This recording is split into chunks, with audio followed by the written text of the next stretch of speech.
নমস্কাৰ কেদিনমানৰ পৰা অসমৰ চাৰিওদিশে এটা হৰম আলোচনা চলি আছে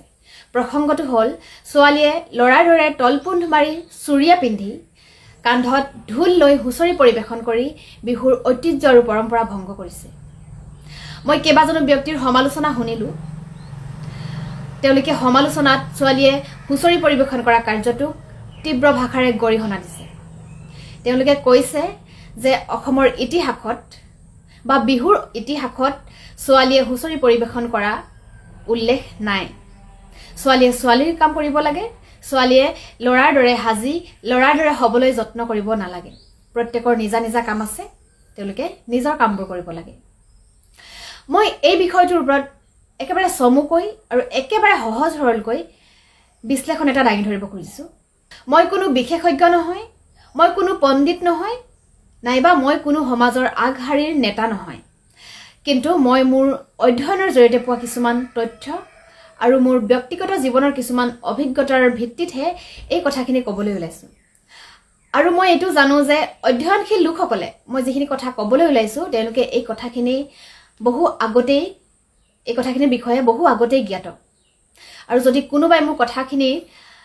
অযুক্তিকৰ বুলি ভাবে অপ্ৰাসংগিক বুলি ভাবে তেনেহলে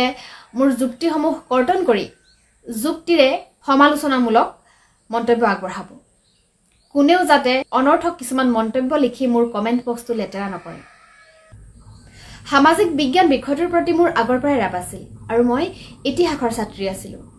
ৰাজা ৰামমোহন ৰায় দয়ানন্দ সৰস্বতী আদিকে ধৰি বহুকেইজন সমাজ সংস্কাৰকৰ বিষয়ে মই অধ্যয়নৰ জৰিয়তে জানিব পাৰিছিলো বা ব্যক্তিসকলৰ সৈতে মই পৰিচয় হৈছিলো মই ইতিহাসৰ ছাত্ৰী হিচাপে আমাৰ সমাজৰ ইতিহাস পঢ়িছো আমাৰ সমাজ ব্যৱস্থা আগতে কেনেকুৱা আছিল বা আমাৰ সমাজ ব্যৱস্থাত কেনে ধৰণৰ উত্তৰণ ঘটিছে বা সমাজখন উত্তৰণ হোৱাৰ দিশত কেনে ধৰণৰ প্ৰত্যাহ্বানৰ সন্মুখীন হ'ব লগা হৈছে সেই বিষয়ে মই অধ্যয়নৰ জৰিয়তে পাইছো তাৰোপৰি জানিবলৈ পাইছিলো আমাৰ সমাজ সংস্কাৰকসকলে সমাজ উত্তৰণৰ কাৰণে কেনে ধৰণে যুঁজ কৰিব লগা হৈছিল কেনে ধৰণে ত্যাগ স্বীকাৰ কৰিব লগা হৈছিল এটা সময় আছিল সমাজত নাৰীৰ স্থান বহুত উন্নত আছিল আমি যিখন বেদক আটাইতকৈ পুৰণি বেদ বুলি মানো ঋকবেদ সেই ঋকবেদৰ সময়ত সমাজত নাৰীৰ স্থান পুৰুষৰ সমান আছিল নাৰীয়ে বেদ পাঠ কৰিছিল নাৰীয়ে যজ্ঞ কৰিছিল পুৰুষ নাৰীৰ মাজত কোনো ধৰণৰ বৈষম্য নাছিল গাৰ্গী মৈত্ৰেয়ী আদি বহুকেইগৰাকী নাৰীৰ মুনিৰ বিষয়ে আমি ইতিহাসত পাইছো তাতোতকৈ আগলৈ যদি আমি যাওঁ বিশ্বব্ৰহ্মাণ্ডৰ সৃষ্টিৰ আখ্যানসমূহলৈ যদি আমি যাওঁ তাতো দেখিবলৈ পাওঁ যেনেদৰে শ্ৰীকৃষ্ণ শ্ৰী বিষ্ণু বা আন দেৱতাসকলৰ পূজা কৰা হৈছিল তেনেদৰে লক্ষ্মী সৰস্বতী দুৰ্গা আদি দেৱীসকলৰো পূজা কৰা হৈছিল মুঠৰ ওপৰত সামাজিক দৃষ্টিকোণৰ পৰা নাচালেও আমি যদি আধ্যাত্মিক দৃষ্টিকোণৰ পৰা চাবলৈ যাওঁ তেনেহলে পুৰুষ নাৰী বা দেৱী দেৱতাৰ মাজত কোনো ধৰণৰ বৈষম্য নাছিল পুৰুষৰ প্ৰতীক হিচাপে দেৱতাসকলক পূজা কৰা হৈছিল আৰু নাৰীৰ প্ৰতীক হিচাপে দেৱীসকলক পূজা কৰা হৈছিল কিন্তু যেনেদৰে ৰামায়ণত ৰামো আছিল ৰাৱণো আছিল তেনেদৰে সমাজত এছাম পুৰুষৰ সৃষ্টি হ'ল যিসকলে নাৰীৰ ওপৰত দমনমূলক মনোভাৱ ৰাখিবলৈ ধৰিলে আৰু সময় সুবিধা পালে তেওঁলোকে নাৰীক হেয় প্ৰতিপন্ন কৰাৰ চেষ্টাত অব্যাহত থাকিল তেনেকৈ ৰচনা হৈছিল মনুসংহিতাত মনুৱে নাৰীক হেয় প্ৰতিপন্ন কৰিবলৈ নিজ দেখুৱাবৰ কাৰণে যিমান পাৰে সিমান বেয়া মন্তব্য লিখিছিল নাৰীৰ ওপৰত আৰু লাহে লাহে তেনেকৈয়ে নাৰীতকৈ তুলনামূলকভাৱে শাৰীৰিকভাৱে শক্তিশালী পুৰুষ শ্ৰেণীটোৱে শাৰীৰিক দুৰ্বলতাৰ সুযোগ লৈ নাৰীৰ ওপৰত দমন আৰু শোষণ আৰম্ভ কৰিবলৈ ধৰিলে এসময়ত যি নাৰী সত্তা স্বাধীন আৰু মুক্ত আছিল লাহে লাহে সেই নাৰী সত্তা বৈষম্যৰ বলি হ'ল একেলগে একেখন সমাজতে বসবাস কৰা পুৰুষ আৰু নাৰীৰ মাজত বৈষম্যৰ সৃষ্টি হ'ল লগে লগে সৃষ্টি হ'ল অশান্তিৰ এছাম পুৰুষে নিজৰ বাহুবল প্ৰতিপন্ন কৰিবলৈ নাৰীৰ ওপৰত অত্যাচাৰ কৰিবলৈ ল'লে নাৰীৰ ধৰ্ষণ হ'ল ডমেষ্টিক ভায়োলেন্সৰ কাণ্ড বৃদ্ধি হ'ল আৰু নাৰীৰ স্বাধীনতা ভংগ কৰি পুৰুষ হৈ পৰিল নাৰীৰ স্বত্বাধিকাৰী এই ধাৰা এতিয়াও অব্যাহত আছে পুৰুষতান্ত্ৰিক সমাজৰ এই শোষণ পীড়নৰ পৰা নাৰীক মুক্ত কৰিবলৈ, নাৰীৰ পূৰ্বৰ স্থিতি অটুট ৰাখিবলৈ বহু সময়ত বহু সমাজ সংস্কাৰকে বিভিন্ন সংস্কাৰমূলক কাম কৰি থৈ গৈছে। আৰু আজি সগৌৰৱে কওঁ, পুৰুষতান্ত্ৰিক সমাজৰ মৰচেপৰ পৰা নাৰীক মুক্ত কৰিবলৈ সংস্কাৰমূলক কাম আৰম্ভ কৰা প্ৰায় সংখ্যকে আছিল পুৰুষ। নাৰীৰ শোষণৰ বিৰুদ্ধে প্ৰথম যুঁজ দিয়া লোকসকল আছিল পুৰুষ। নাৰীৰ অস্তিত্বক সেৱা প্ৰতিপন্ন কৰা কিছুমান প্ৰথা, সতীদাহ প্ৰথা, পৰ্দা প্ৰথা আদি কিছুমান ঘৃণনীয় প্ৰথাৰ বিৰুদ্ধে মাত মতা সকলো আছিল পুৰুষ। গতিকে কেইবা শতিকাৰ পৰা এই যুঁজ চলি আছে। আৰু এই যুঁজখন পুৰুষৰ বিৰুদ্ধে যুঁজ নহয়, এই যুঁজখন হৈছে শোষণৰ বিৰুদ্ধে যুঁজ, দমনৰ বিৰুদ্ধে যুঁজ। আৰু এই যুঁজখনত অকল নাৰীয়ে যুঁজি থকা নাই, পুৰুষেও যুঁজি আছে। বহু শতিকাৰ পৰা পুৰুষে এই যুঁজখনত যুঁজি আছে আৰু আগলৈও যুঁজি থাকিব। এতিয়া আহোঁ ছোৱালীয়ে তলপোন্ধ মাৰি কান্ধত ঢোল লৈ হুঁচৰি পৰিৱেশন কৰা প্ৰসংগটোলৈ। আজিৰ সময়ত অৱশ্যে এই বিষয়টো কাৰোবাক বুজাব লগা হোৱাটো খুবেই দুখৰ বিষয় আৰু লাজৰ বিষয়, যিহেতু মানুহবিলাক আপডেট হৈছে,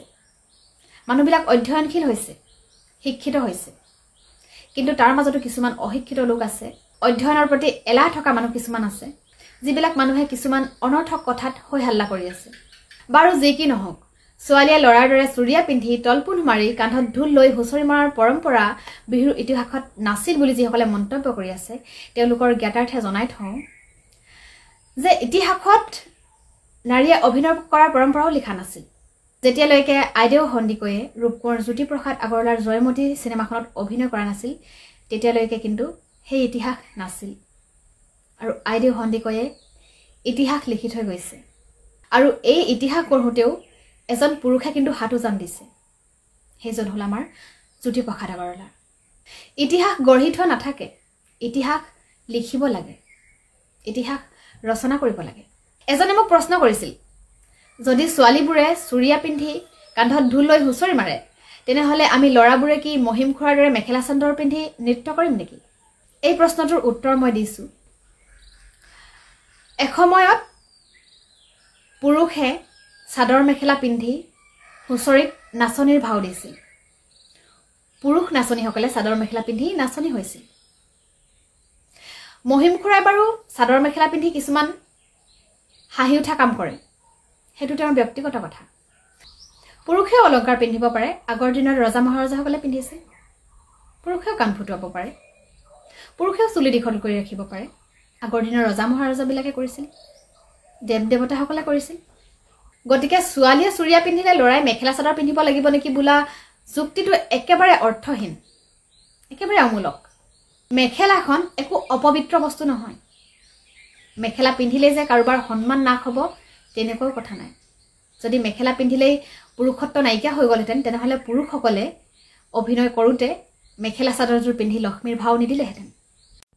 আৰু এটা মন্তব্য বহুতেই দিয়ে যে এইখিনি কাম ছোৱালীৰ, এইখিনি কাম ছোৱালীহে কৰিব, এইখিনি কাম ল'ৰাৰ, এইখিনি ল'ৰাহে কৰিব, এই সাজটো ছোৱালীহে পিন্ধিব, এই সাজটো ল'ৰাইহে পিন্ধিব। এনেকৈ সাজপাৰ কাম কাজবিলাক বিভাজন কৰা মানুহবিলাকক কওঁ যে ল'ৰাই কি কাম কৰিব, ল'ৰাই কি সাজ পিন্ধিব, বা ছোৱালীয়ে কি কাম কৰিব, ছোৱালীয়ে কি সাজ পিন্ধিব, সেইবিলাক কোনো ধৰ্মগ্ৰন্থত উল্লেখ নাই, কোনো আইনতো উল্লেখ নাই। সেইবিলাক মানুহে নিজে সৃষ্টি কৰি লৈছে। কিন্তু সেই নিয়মৰ পৰিপ্ৰেক্ষিতত যেতিয়া ছোৱালীবিলাকক ঘৰৰ বাহিৰলৈ ওলাবলৈ দিয়া হোৱা নাছিল, উৰণিৰ তলত সোমাই থাকিবলৈ দিয়া হৈছিল, সেইটো সময়ত কিন্তু ছোৱালীৰ কোনো অগ্ৰগতি নাছিল।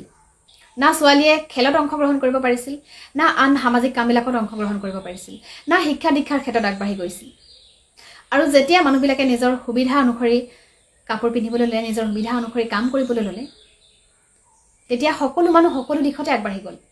সেই আগৰ দিনৰ দৰে ছোৱালীবিলাকক স্কুললৈ নপঠাই যদি ঘৰতে সুমিয়াই থোৱা হ'লহেঁতেন, চাদৰ মেখেলা পিন্ধি উৰণি দি থোৱা হ'লহেঁতেন, তেনেহ'লে আজি মেৰী কমৰ সৃষ্টি নহ'লহেঁতেন, হিমা দাসৰ সৃষ্টি নহ'লহেঁতেন। আৰু এইটোও জানো, হিমা দাস, মেৰী কমৰ দৰে ছোৱালী সৃষ্টি হোৱাত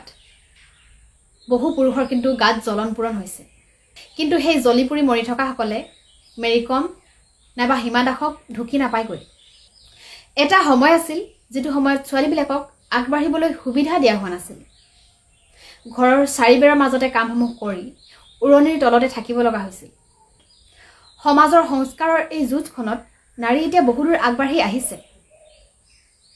আৰু এই যুঁজখন আৰু কিমান শতিকালৈ নাৰীয়ে যুঁজিব লাগিব নাজানো কিন্তু এতিয়া সকলোৱে বুজিছে সুযোগ আৰু সুবিধা পালে নাৰীয়েও পুৰুষৰ দৰে কামবিলাক কৰিব পাৰে এটা সময়ত নাৰীয়ে অকল পাকঘৰৰ কামে জানিছিল এতিয়া নাৰীয়ে এৰোপ্লেন চলাব জানে নাৰীয়ে চন্দ্ৰলৈ যাব পাৰে নাৰীয়ে এখন ঘৰ চলাব পাৰে একেলগে অফিচ চলাব পাৰে সকলো কাম কৰিব পাৰে নাৰীয়ে পুৰুষৰ তুলনাত কি কাম কৰিব নোৱাৰে সেই যিখিনি ছোৱালী হুঁচৰি মৰাৰ কাৰণে এছাম মানুহে চিঞৰ বাখৰ কৰি আছে সেই চিঞৰ বাখৰ কৰি থকা মানুহখিনিয়ে কিন্তু সেই হুঁচৰিত ঢোল বজোৱা পেঁপা বজোৱা বাঁহী বজোৱা ছোৱালী কেইজনীৰ সমকক্ষ হ'বগৈ নোৱাৰে কাৰণ কি জানেনে প্ৰতিভাই প্ৰতিভাক সন্মান কৰে কেতিয়াও এজন ঢোলৰ ওজাক কোৱা শুনা নাই মই যে ছোৱালীয়ে ঢোল চুব নাপায় আজিলৈকে মই তেনেকুৱা একো অভিজ্ঞতা পোৱাই নাই মোক আউনিয়াটি সত্ৰৰ এজন শিষ্যই খোল শিকিবলৈ কৈছিল শিকাইছিলোঁ কিন্তু মই সেইটো দিশত হয়তো কমজোৰ সেইকাৰণে শিকিব নোৱাৰিলোঁ কেইটামান খোলৰ চাপৰে মাত্ৰ শিকিলোঁ তাৰ পাছত মই বাদ দিলোঁ মোক দেউতাই ঢোলৰ চাপৰো শিকাইছিল কিন্তু সৰুৰ পৰা শিকোৱা নাছিল ডাঙৰ হোৱাৰ পাছত যেতিয়া শিকাইছিল তেতিয়া মই মোৰ আঙুলিবোৰে ৰগৰ নুঠে সেইকাৰণে মই সেইটো বাদ দিলোঁ পুৰুষৰ দৰে ঢোল বজাব পৰা খোল বজাব পৰা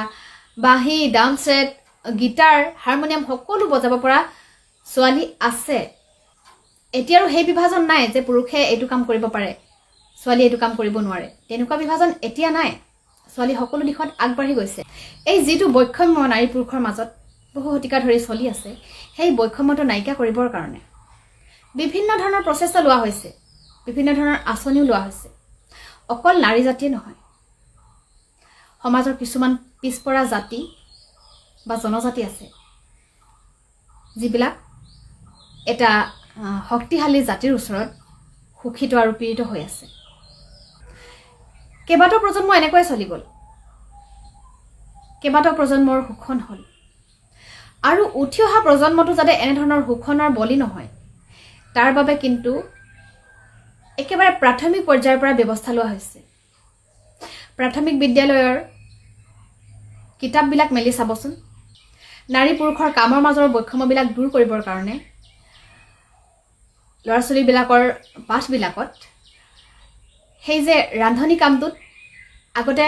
মাত্ৰ মহিলাক ৰাখিছিল বা পাইলটৰ ছবিত মাত্ৰ পুৰুষক ৰাখিছিল আজিকালি কিতাপবিলাকত ৰান্ধনি ঘৰত পুৰুষৰ ছবি দেখা যায় পাইলটৰ স্থানত নাৰীৰ ছবি দেখা যায় ঘৰ সাৰি থকা ছবিখনত পুৰুষৰ ছবি দেখা যায়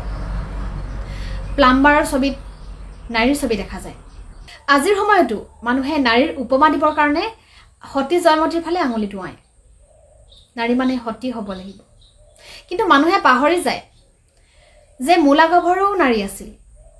ঝান্সীৰ ৰাণীও নাৰী আছিল আৰু এইটো কথা মোক বহুতে কয়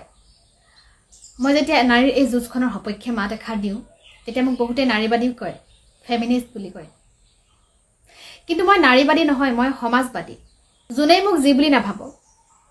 মই কিন্তু পুৰুষ নাৰী সকলোৱে শান্তিৰে একেলগে এখন সমাজত সমানতাৰে বসবাস কৰাটো বিচাৰোঁ মই নাৰীবাদী হ'বলৈ গৈ বা নাৰীৰ স্বাধীনতাৰ সপক্ষে ক'বলৈ গৈ কেতিয়াও কোৱা নাই তোমালোকৰ স্বাধীনতা আছে তোমালোকে ৰাস্তাত নাঙঠকৈ ঘূৰি ফুৰা